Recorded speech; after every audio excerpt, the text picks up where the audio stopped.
If you love a good RPG or two, or 25, this is definitely the video for you. I dived through GameStop's website, Wikipedia, and a ton of other places looking for every RPG I could find coming this year in 2019 for the Nintendo Switch. The good ones, mind you. I didn't bother with any of the ones that didn't look, well, good. And that doesn't mean I didn't miss one, so if there's an RPG you're really looking forward to that you know is coming to the Switch, leave that down below in the comment section. In saying that, most of the games on this list today are confirmed to be coming out this year, but some of them are more, like, heavily implied. Maybe they'll get pushed back, but either way, they're hopefully coming in the next year. So, with all that being said, we have a lot of games to talk about today, so how about I shut up and just get to it after a quick word from my sponsor, you guys. Thank you so much for watching these videos and supporting what I do. It means the world to me. Okay, now let's get started. Let's kick this off with a bang, shall we? When I made my last video about upcoming games on the Switch, I intentionally left out Pokemon, the main series game. I probably should have mentioned it at least once because people got really upset,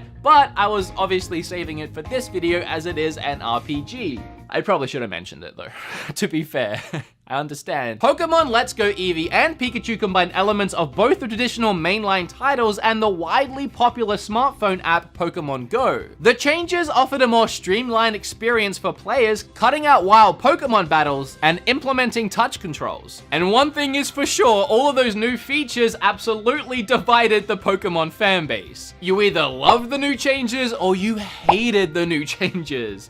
Personally, I liked them. And I'm sure a lot of you that didn't pick up Eevee and Pikachu were probably saving your money and your Pokemon gameplay time for the new title, the mainline title headed to Switch this year. Generation 8 is right around the corner, and I'm very interested to see what new elements Game Freak will bring to the Pokemon series. I'm sure they're gonna go big with this game, but I'm just wondering if it's gonna resemble Eevee and Pikachu in some way, or if it's gonna be its own huge brand new adventure. Personally, I'd like to see that. I want new, I want fresh, I want exciting. In fact, speaking of Pokemon, how about we talk about Town? The Pokemon developer Game Freak is dropping a new Nintendo Switch exclusive this year. The game, called Town, is non-surprisingly about a town of villagers who, after years of peace, must defend their home turf from invading monsters. But the monsters in this game aren't cutesy little Pikachu looking things, rather they actually are big and formidable looking. I was gonna say scary, not really, but they're more monster looking. They're more formidable. Whether the game has an online component or if it's playable in couch co-op similar to the new Pokemon games is yet to be seen. What we do know is that the game is set to release at some point this year. Obviously, or we wouldn't be talking about it right now. Marvel Ultimate Alliance 3, this one still really surprises me. It was revealed during the Game Awards last December, and an even bigger surprise is that it's a Nintendo Switch exclusive this time around.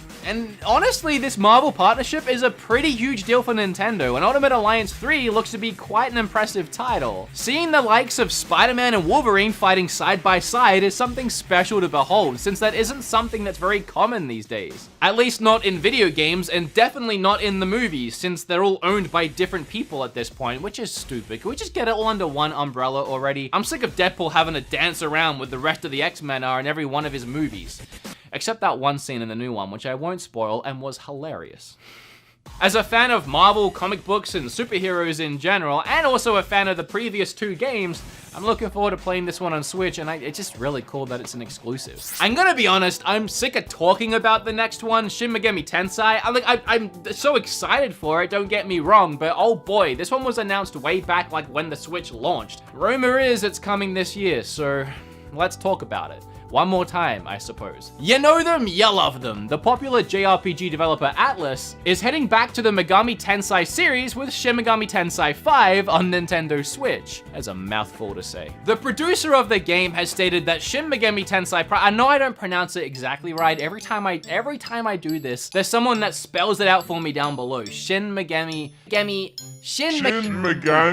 Tensei, it's close, okay? It's probably better than what most people get, so leave me alone. but I am sorry that I don't get it right. This game takes place in the modern day Tokyo and is meant to sympathize with the current times and challenges in modern society, which doesn't surprise me to hear because I'm pretty sure Persona 5 was made with the same mindset. The game will combine elements of Shin Megami Tensei Nocturne and the demon-raising feature of Shin Megami Tensei 4. I'm not saying the name of the game again, but it's supposedly still in development right now, however it's rumored to come out this year. Will that actually happen? I guess we'll see. Here's a game that is for sure coming out this year though, and that's Remilore. If you had a ton of fun with Diablo 3 on your Switch, but you kept thinking the whole time, dang, I wish this barbarian was actually a super cute anime girl, well, you're in luck.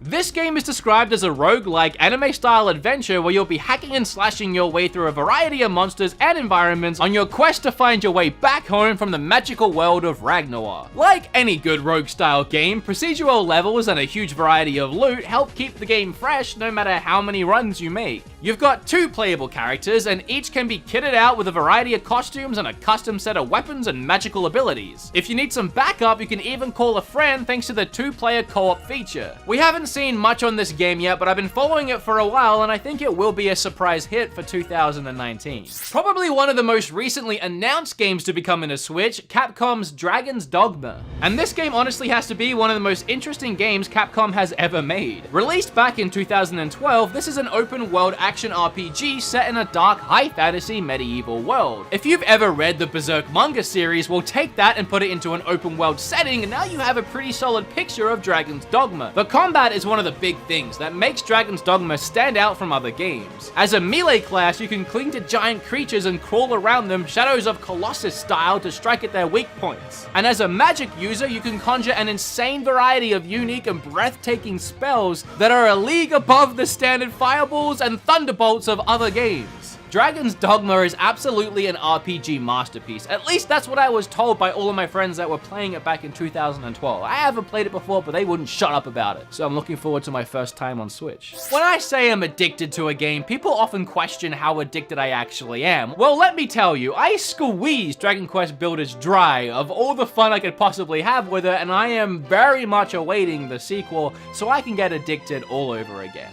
Dragon Quest Builders brought the Minecraft-style crafting exploration into the colorful world of the iconic Dragon Quest series. Builders 2 aims to be bigger and better, adding a ton of sweet new features and improvements. Building limits and material types have been expanded to allow for even more creativity, and you can customize the look of your character even more than you could in the first game. The story is even expanded further too, bringing new insights into the world of Dragon Quest 2. There's even multiplayer for up to 4 players so you can craft and create with your friends. It seriously seems like Dragon Quest Builders 2 has gone above and beyond the first game. Like, I was happy with the first one. I would have gladly played that first game again just with some new materials, items, and storyline, but they just decided to go ahead and make it twice as awesome with all these new features. Hopefully that means it'll be twice as addicting.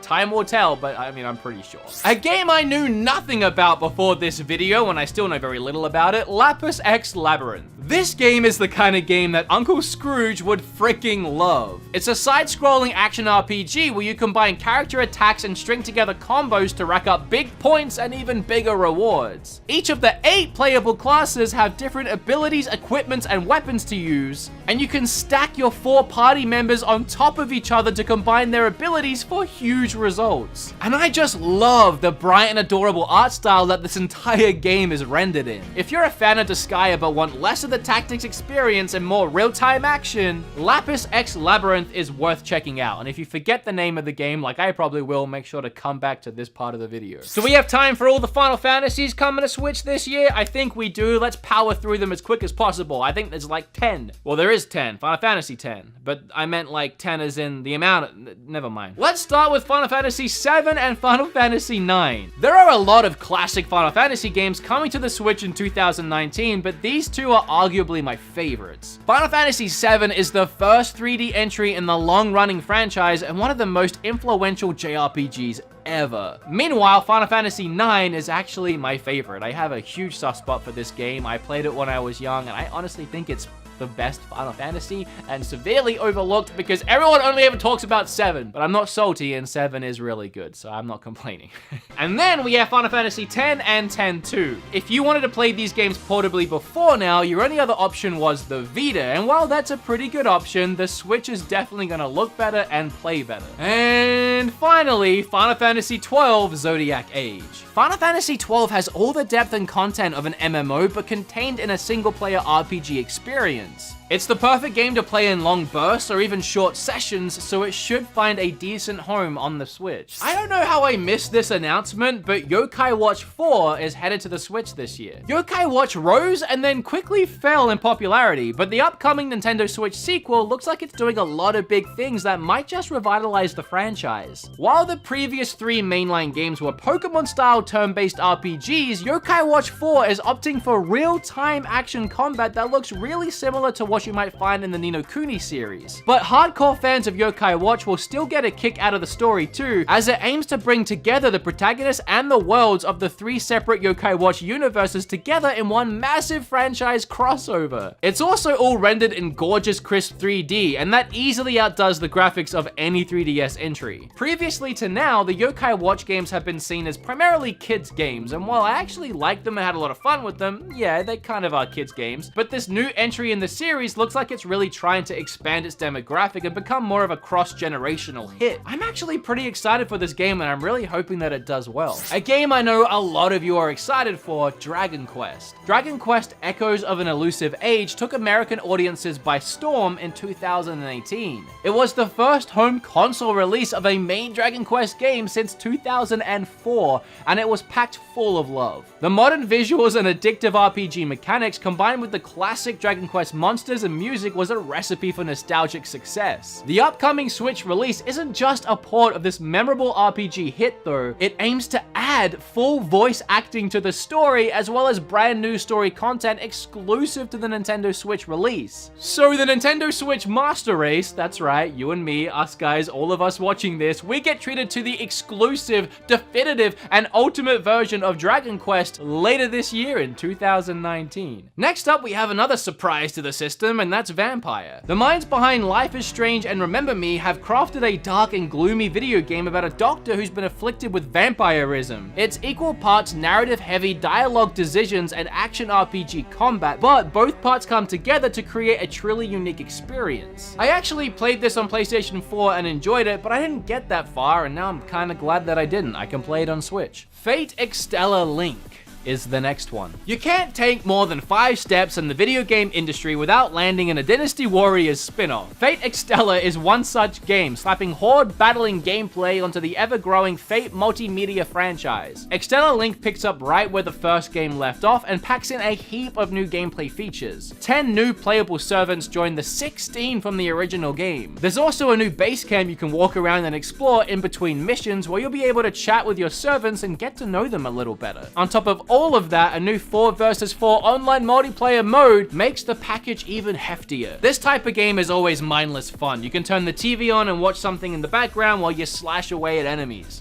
It's perfect for the Switch, and I can't wait. A game I've been excited for a while and even talked about recently, RPG Maker is coming to Switch. Here's what I said about it. RPG Maker MV isn't actually a role-playing game. Instead, it's a set of tools that let you create your very own RPG. This game lets you create your own game without all the tedious and infuriating coding of traditional game development. A game I couldn't pronounce the first time I talked about it, and I still can't pronounce it now, Calgulia Effect Overdose. An enhanced port of the previously exclusive PlayStation Vita game. It's an Atlas-published RPG that features a story wrote by the same guy who wrote Persona, Persona 2 Innocent Sin, and Persona 2 Eternal Punishment. Grandia 1 and 2 Remaster finally releases this year. Grandia's 2D sprites on a 3D overworld just never seems to age, and it still looks incredible today. I'm very eager to see how this game looks in HD. Unfortunately, there is no gameplay for these updated versions yet. Remember when I talked about the Princess Guide? Well, that game is still on the way. Thankfully, it's closer now than ever. Let's take a look at it one more time. The Princess Guide tells a unique story of 4 princess knights. In this RPG, you'll make choices that affect how the story unfolds. You'll get different outcomes in all 4 campaigns based on how you treat the princesses. This feature will ensure tons of replay value if you want to witness every possible ending for each campaign. Last time I talked about Super Neptunia, a lot of you guys told me you were really excited for this game. This game features a beautiful 2D art style that's pure eye candy. I'm getting some serious Vanillaware vibes from the animation style, which is a fantastic thing. In this turn-based RPG, you explore gorgeously painted interactive dungeons.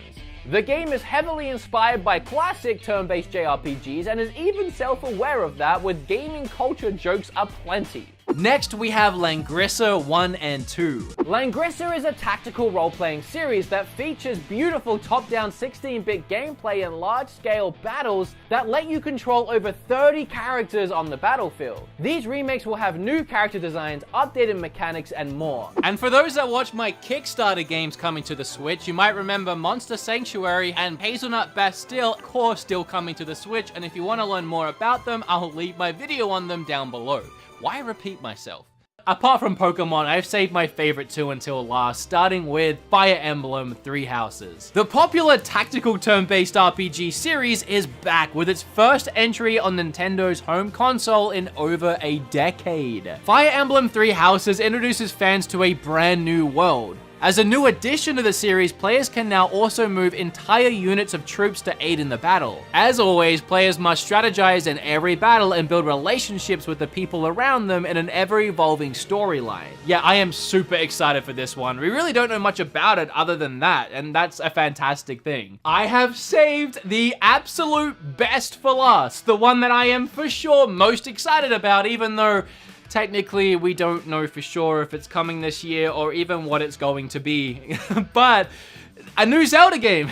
If you only watch my channel on YouTube to start with, wow, thank you so much. You probably haven't heard about this, so let me fill you in. I'm not saying that Breath of the Wild 2 is right around the corner, I'm not crazy. However, that doesn't mean Nintendo has nothing up their sleeve this year for the Zelda franchise. I don't know if you guys saw this, but late last year, the internet blew up, YouTube specifically, because Nintendo put out job listings to work on a new legendary port for the Switch. I kinda hope that means we're getting a Skyward Sword port. I know a lot of you don't love Skyward Sword the same way I do. It's not one of my favorite Zeldas, but it's still Zelda and I enjoyed it. I would like to see it get the remastered treatment that we've seen Twilight Princess and Wind Waker get, where they modified, changed, and improved some parts of the game that were kind of slow and boring. I can think of a lot of things in Skyward Sword they could modify and actually make it a much more enjoyable experience, but for the most part, I just want to play that Zelda game again in HD. However, it might not be Skyward Sword. It could be a port of any Zelda game. Maybe it's another remaster of Ocarina of Time, like the 3DS version, but maybe even better, like Breath of the Wild graphics. Wouldn't that just blow your mind? Who knows, but barely a year goes by where we don't get some kind of Zelda port or Zelda spin-off title or something with Zelda in it. So I would say it's safe to get excited for Zelda of some kind this year.